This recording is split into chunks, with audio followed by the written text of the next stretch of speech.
નમસ્કાર દર્શક મિત્રો, ધ લોકસત્તા શોમાં આપનું સ્વાગત છે। દેશભરમાં હાલમાં હવામાનમાં મોટો પલટો જોવા મળી રહ્યો છે। એક તરફ ઉત્તર અને પૂર્વ ભારતના અનેક શહેરોમાં તીવ્ર ઠંડીનું મોજું અને ગાઢ ધુમ્મસ ફરી વળ્યું છે, ત્યારે બીજી તરફ દક્ષિણ અને પૂર્વના 4 રાજ્યોમાં વરસાદની સંભાવના છે। હવામાન વિભાગ IMD દ્વારા જાહેર કરાયેલી લેટેસ્ટ આગાહી અનુસાર આગામી 48 કલાક દેશના ઘણા વિસ્તારો માટે મહત્વપૂર્ણ સાબિત થવાના છે।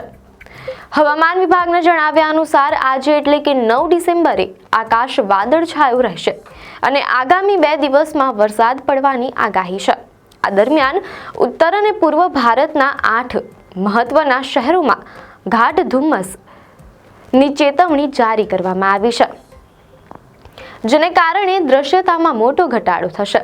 હવામાન વિભાગે લોકોને આ સમય દરમિયાન સતર્ક રહેવાની અને ગરમ કપડાં પહેરવાની સલાહ આપી છે।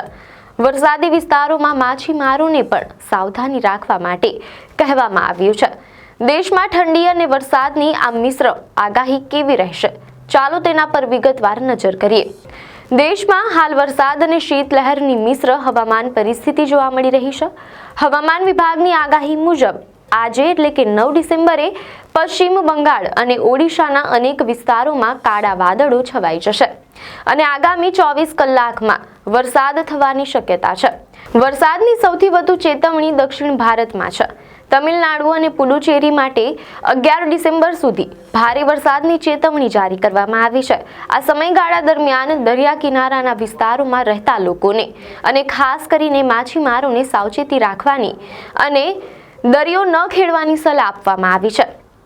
વરસાદની સાથે સાથે ઉત્તર બંગાળના જિલ્લાઓમાં હળવાથી મધ્યમ ધુમ્મસની પણ શક્યતા છે, જેને કારણે દ્રશ્યતા ઘટીને 1 કિલોમીટરથી ઓછી થઈ શકે છે।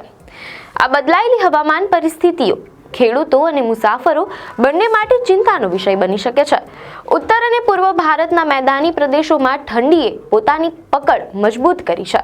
હવામાન વિભાગે કુલ 8 મહત્વના શહેરોમાં તીવ્ર શીતલહેરની ચેતવણી જારી કરી છે। આમાં બિહારના પટના, પૂર્ણિયા અને કિશનગંજ જેવા શહેરોનો સમાવેશ થાય છે। આ ઉપરાંત ઉત્તરાખંડના રાંચી અને જમશેદપુર તેમજ ઉત્તર પ્રદેશની રાજધાની લખનઉ, કાનપુર, આગ્રા અને પ્રયાગરાજમાં પણ તીવ્ર ઠંડીનો અનુભવ થશે। સવારે મુસાફરી કરતા લોકોને ખૂબ જ કાળજી રાખવાની જરૂર છે, ખાસ કરીને ગાઢ ધુમ્મસના કારણે વાહન ચલાવવામાં મુશ્કેલી પડી શકે છે। હવામાન વિભાગે લોકોને પૂરતા ગરમ કપડાં પહેરવા અને સવારની વહેલી મુસાફરી ટાળવાની સલાહ આપી છે।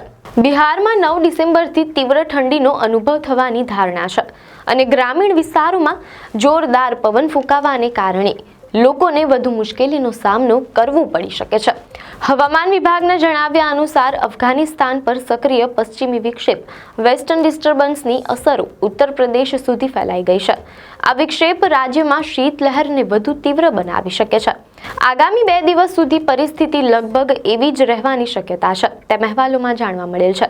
ત્યારબાદ આવતા અઠવાડિયે જોરદાર પશ્ચિમી પવનો શરૂ થશે, જેના કારણે તાપમાનમાં વધુ ઘટાડો થશે। મીડિયા અહેવાલો અનુસાર દિલ્હીમાં પણ તાપમાન ઘટવાની ધારણા છે અને ઠંડીનું મોજું ચાલુ રહેશે। જો કે દિલ્હી માટે એક મોટી ચિંતાનો વિષય એ છે કે પ્રદૂષણથી ટૂંક સમયમાં રાહત મળવાની કોઈ શક્યતા નથી। હિમાચલ અને ઉત્તરાખંડ વિશે વાત કરીએ તો પહાડી રાજ્યોમાં પણ હવામાનમાં ફેરફાર છે। મીડિયા અહેવાલો અનુસાર હિમાચલ પ્રદેશમાં બિલાસપુર અને મંડીમાં 9 ડિસેમ્બર સુધી ગાઢ ધુમ્મસ માટે યલો એલર્ટ જારી કરવામાં આવ્યું છે। બાકીના અઠવાડિયા દરમિયાન હવામાન સામાન્ય રીતે શુષ્ક રહેશે, જ્યારે ઉત્તરાખંડમાં 9 ડિસેમ્બરે બરફવર્ષાની ચેતવણી જારી કરવામાં આવી છે। નૈનીતાલ અને મસૂરી જેવા લોકપ્રિય પ્રવાસન સ્થળોએ તાપમાનમાં નોંધપાત્ર ઘટાડો થવાની ધારણા છે। પ્રવાસીઓને અને સ્થાનિક લોકોને આ સમય દરમિયાન સતર્ક રહેવાની જરૂર છે। આમ હવામાન વિભાગ દ્વારા 9 ડિસેમ્બર અને આગામી 48 કલાક માટે દેશભરમાં વરસાદ, શીતલહેર અને ગાઢ ધુમ્મસની મિશ્ર ચેતવણી જારી કરવામાં આવી છે। એક તરફ તમિલનાડુ અને પુડુચેરીમાં ભારે વરસાદની સંભાવના છે, તો બીજી તરફ યુપીના લખનઉ, બિહારના પટના અને ઝારખંડના રાંચી જેવા શહેરોમાં તીવ્ર ઠંડીનો પ્રકોપ જોવા મળશે। વરસાદ, શીતલહેર અને ધુમ્મસની આ મિશ્ર પરિસ્થિતિ વચ્ચે હવામાન વિભાગે આપેલી ચેતવણીઓને ગંભીરતાથી લેવી જરૂરી છે। આપને માહિતી સારી લાગી હોય તો વિડીયોને લાઇક અને શેર કરજો, ચેનલને સબસ્ક્રાઇબ કરજો.